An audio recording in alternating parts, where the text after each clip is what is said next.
Hi, if we haven't met yet, I'm Jim Ong's AI digital twin.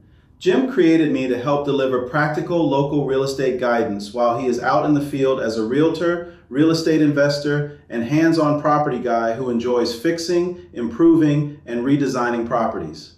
He spends most of his time walking properties, meeting clients, reviewing homes, or negotiating deals. But the message you're about to hear still comes from Jim's experience, perspective, and local knowledge. Jim personally reviews, approves, and edits every script and every video before it is shared. And if today's topic is helpful, make sure to check the description below. Jim usually includes a free guide or helpful download at jimongrealtor.com. Now let's talk about something that can feel really frustrating for a homeowner. Your listing expired. You cleaned, prepared, adjusted your schedule for showings, waited for feedback, maybe had a few interested buyers walk through, and then nothing happened. No strong offer, no clean path forward. Eventually, the listing expired. When that happens, it is normal to feel angry, confused, embarrassed, or defensive. But the first thing Jim would want a seller to understand is this. An expired listing does not automatically mean your home is bad. It does not mean buyers hated it. It does not mean you failed. Most of the time, it means something in the strategy did not line up with how buyers were seeing the property. That difference matters. If you make it personal, you may relist emotionally. But if you review it clearly, you can make better decisions the second time around. The better question is not only, why didn't my home sell? The better question is, what did buyers see, think, question, compare, or avoid? That is where the real answers usually are. The first thing to review is price. Price is usually the most uncomfortable conversation, but it is also one of the most important. That does not mean the seller was unreasonable. Sometimes the price made sense on paper. Maybe there was a nearby sale. Maybe an online estimate showed a certain number. Maybe another house sold high several months ago. But buyers do not look at your home in isolation. They compare. In Pinellas County, a buyer looking in Clearwater may also compare homes in Dunedin, Largo, Seminole, Palm Harbor, or St. Petersburg. A buyer looking in one neighborhood may open the map and compare 5 nearby areas in the same price range. So the real question is not only, what is my home worth? The better question is, at this price, what else can a buyer buy? If another home has a newer roof, cleaner presentation, better photos, updated flooring, easier insurance questions, or a stronger first impression, buyers may choose that one even if your home has a lot going for it. That is why pricing has to match buyer perception, not just seller expectation. The second thing to review is photos and online presentation. Most buyers decide whether to visit a home before they ever step inside. They are looking at the first photo, the room flow, lighting, condition, kitchen, bathrooms, yard, clutter, map location, and price very quickly. If the photos did not slow people down online, the home may not have had a fair chance. This is one area where Jim's photography background matters. A good photo strategy does not mean hiding reality. It means helping buyers understand the home clearly. Are the rooms bright? Does the space feel clean? Is the best feature shown early? Does the lead photo make someone want to click? A home can be perfectly decent in person and still look forgettable online. If the first listing had weak photos, poor lighting, cluttered rooms, bad angles, or no clear visual flow, the relaunch should not repeat that same mistake. The third thing to review is condition. This is where sellers sometimes get overwhelmed. They think, do I need to renovate the whole house now? Usually, no. The point is not to make the home perfect. The point is to identify which issues are creating doubt. Buyers may accept an older kitchen or original tile. They may be fine with a home that needs some updating, but visible neglect is different. Odors, stains, poor lighting, peeling paint, dirty vents, messy landscaping, obvious watermarks, loose fixtures, dirty grout, cluttered rooms, or old carpet can make buyers feel like the home has not been cared for.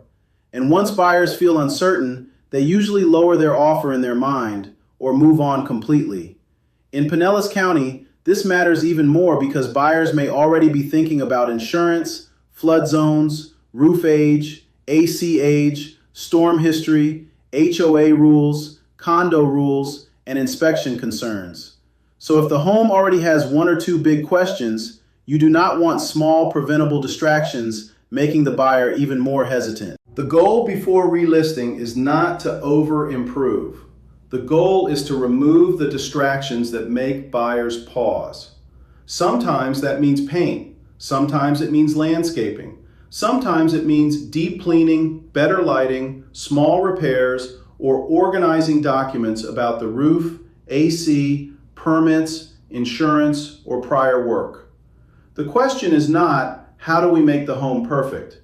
The better question is, what would help a serious buyer feel more confident? The fourth thing to review is showing access. This one gets overlooked. A listing can lose momentum if it is hard to show. If buyers can only see the home during tiny windows, if appointments keep getting declined, if pets or tenants make showings difficult, or if the home is not ready when interest is highest, buyers may simply move on. The first week or two matters because that is when the listing is fresh, buyers are watching, and online activity gives you the cleanest signal. Before relisting, Jim would look at questions like, were the showing times too limited? Was the home ready from day one? Were there too many restrictions? Did the home show better at certain times of day? Was the showing experience clean, calm, and easy? Sometimes the issue is not demand. Sometimes buyers just had easier options. The fifth thing to review is buyer feedback. Feedback can be annoying, especially when it feels unfair. One buyer says the bedrooms felt small. Another says the home needed too much work. Someone else says the price felt high. Another buyer complains about the road, layout, roof, smell, flooring, or neighborhood. Not every comment deserves a reaction, but patterns matter. If several buyers mention price, that matters. If several buyers mention condition, that matters. If several buyers mention roof age, flood zone, insurance, odor, layout, or updates, that is not something to ignore. A good relaunch should use the information from the first attempt. Rushing back onto the market with the same price, same photos, same condition, and same message usually leads to the same result. That is why Jim would slow the process down before relisting. Not forever, just long enough to review what actually happened. The sixth thing to review is local buyer concerns. This is especially important in Pinellas County. Buyers here often ask questions beyond bedrooms, bathrooms, and square footage.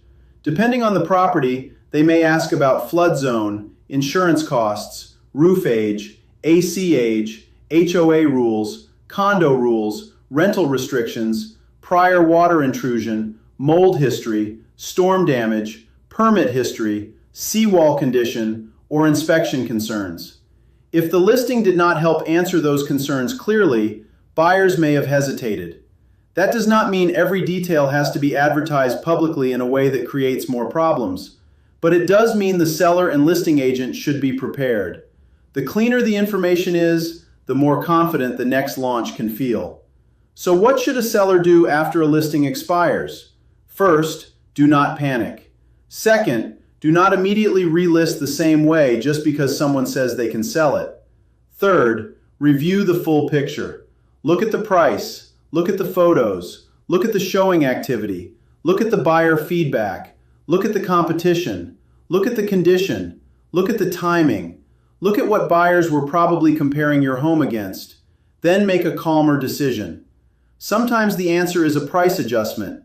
Sometimes it is better photos. Sometimes it is cleaning, paint, lighting, landscaping, or small repairs. Sometimes the answer is better preparation around insurance, flood zone, roof, AC, permits, HOA questions, or inspection concerns. Sometimes the home needs to be positioned differently, and sometimes the seller simply needs an honest review before going back to market. An expired listing can still become a strong relaunch, but it should be a relaunch with a plan, not just a reset button. If your Pinellas County listing expired and you are not sure what happened, Jim can help you review it calmly, Not with pressure, not with blame. Just a practical look at what buyers may have seen, what may have caused hesitation, and what options may make sense before you decide your next move. You can also download the free Pinellas pre-listing checklist at jimonrealtor.com. Even if your home was already listed once, the checklist can help you look at the property with fresh eyes before you relist. And if you want Jim to help you think through the details, you can reach out through jimonrealtor.com.